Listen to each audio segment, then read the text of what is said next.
for those of you who don't know me, or if you've never been here before, welcome. My name's Rachel, and I'm the owner and creator here at the Eclectic Cottage in Spokane, Washington.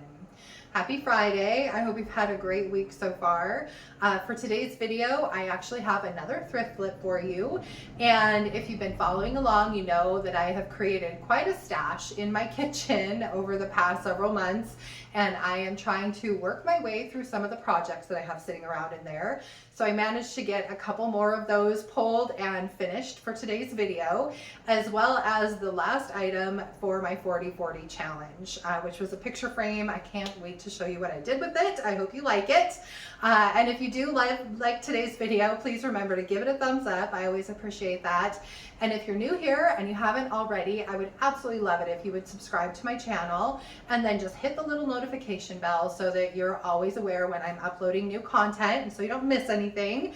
And then you catch all the craziness here in my kitchen at the cottage and all my DIYs and thrift flips and furniture flips and whatnot. So I would love for you to follow along. Anyway, I would also love to know which of my projects in today's video is your favorite. So please let me know. I always love hearing from you guys.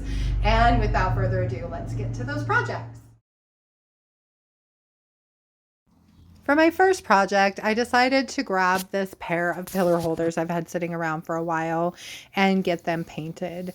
So I don't know about you, but I use pillar holders for just about anything other than candles. I like to use them as decor risers. I like to use them as plant stands. So I really needed to remove those little pokey things that made them only usable for candles. So that was the first thing I did. And then I went over them with some 80 grit sandpaper just to make sure there weren't any rough points sticking out. Then it was on to doing a base coat, and for that I'm using Rustoleum's 2X in dark brown, just because I knew I wanted to distress these and I didn't want to distress them back to that weird black and gray color combo that they were before. Then it was on to painting, and for this I am using 2 good even coats of DIY's Crinoline. This color has definitely reached the top 10 in my color chart. I just love it. It's such a pretty creamy white, goes over just about anything. It's a great neutral, and since DIY paint is so highly pigmented, I usually only need 2 coats even over really dark colors. Then it was on to distressing, and for that I'm just using my damp shop towel. As I've said before, DIY paint can be reactivated with water, which is really great if you want to not make a big sandy mess everywhere and just use something damp to wipe some of the paint off to distress. Then it's time for sealing, and for these I'm using DIY's Big Top. This is a great durable sealer. It's just a little bit shiny in the end, but I really like it. So just gave them each 1 good even coat of Big Top, and then these guys are finished.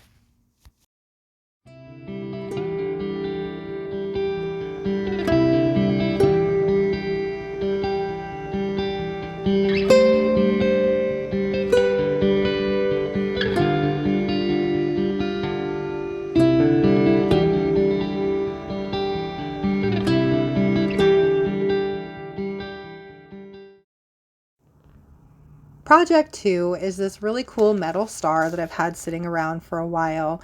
And the reason I've had it for so long is because it was covered in a really chunky glitter that I wasn't a fan of and that was kind of flaking off. So the very first thing I decided to do was to get that glitter off of this star. So I took it outside and with some 120 grit sandpaper, gave it a really good sand all the way around. Then I wiped it back with my damp shop towel just to remove any sanding dust and gave it a good coat of Rustoleum 2X in white. And the reason I did this is because I decided I wanted to make this kind of a 4th of July star, and I was going to give it a crackle finish with some sweet Pickins milk paint. Now here is my blooper of the day. Oops. Knocked over my paint. Thank goodness it didn't spill all over the front of me, just all over my table. But I had to leave it sit while I got that first coat of paint on before the spray paint underneath became any more dry. So that's the key to this effect, is you want your spray paint to be dry to the touch, but still a little tacky. And you can see where it was more wet, it was where it resisted the paint even more, right around the top of the star. I used my heat gun basically just to speed the process along so that I could get my coats of paint all on this star. I end up going over it with 3 good even coats of the Sweet Pickins milk paint.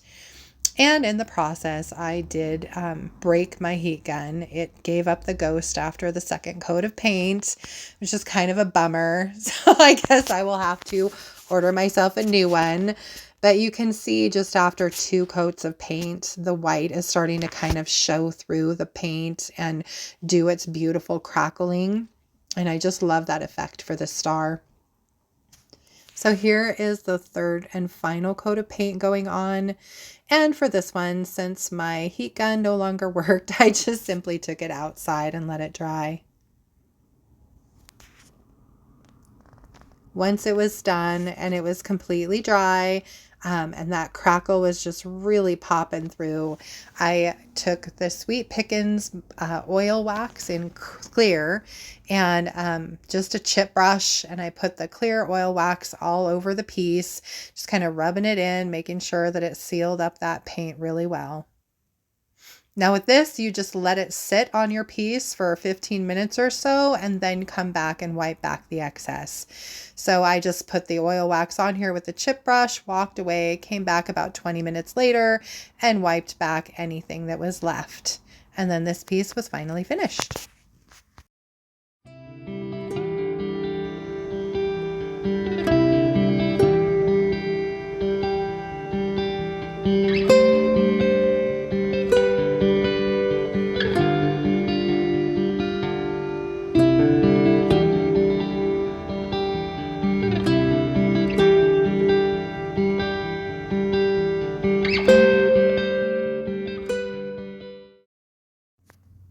My final project is this frame that I picked up for the 40/40 challenge. This is the last item that I needed to finish for that, so I was glad to get it done. And the first step in my process is giving it 2 good even coats of Crinoline from DIY. Now I used my spray bottle on the second coat. The first coat gave me really good coverage. I basically just wanted to make sure that I'd gotten paint down into all the little grooves of this frame, and the water kind of helps get that done. Once that was done and it was completely dry, I went back with my damp shop towel to distress. I love all the details in this frame, and that gold popping through the crinoline is just such a beautiful combination. Once that's done and I've got all of my distressing finished, it's time to seal the paint, and I'm doing that again with DIY's Big Top. I really love this stuff. It goes on so smooth and it's really easy to use. So I just put 1 good even coat of Big Top on, and then it's time to fill that frame. So I measure my area, mark my piece of foam board, and then draw my lines. And then I cut out a piece of this foam board to go into the frame. Once the board was cut, I placed it into the frame just to kind of dry fit it and make sure it fit. And once that was done, it was time to move on to covering the board. For that, I decided to use a piece of, I believe it's muslin fabric that I've had sitting around for a while.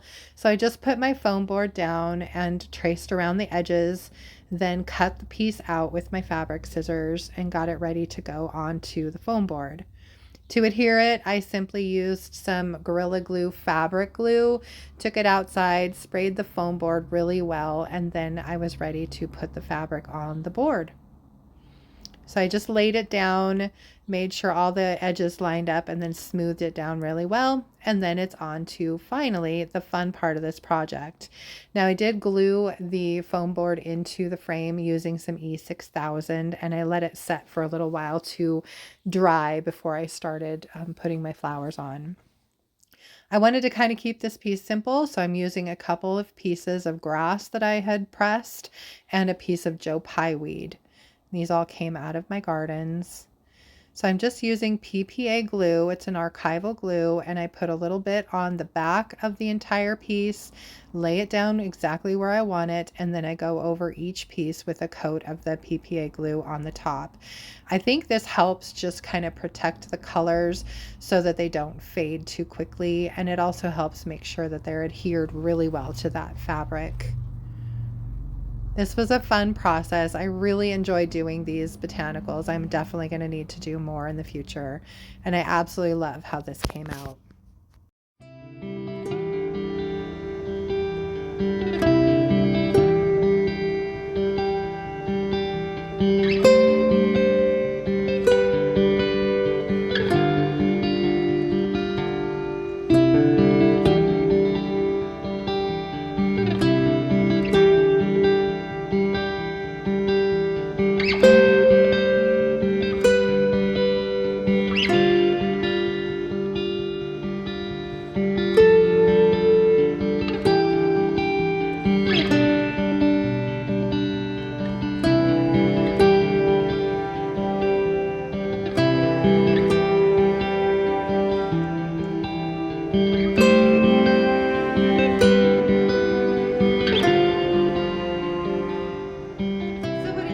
Today's video. I hope you enjoyed it, and if you did, please remember to give it a thumbs up. I also would love to know which of the projects your favorite was, so remember to comment and let me know. I think for me, definitely the frame. I always like to have the opportunity to use some of the flowers that I've pressed out of my gardens in fun ways like that. So it was kind of an enjoyable, relaxing way to spend an afternoon. Anyway, for Tuesday's video, I have another thrift flip for you as I continue working on trying to get some of the stuff out of my kitchen. So I think I pulled like 4 or 5 items for Tuesday's flip video. So I hope you'll join me for that. And if you haven't already, please remember to subscribe to my channel and then hit the little notification bell so you don't miss anything.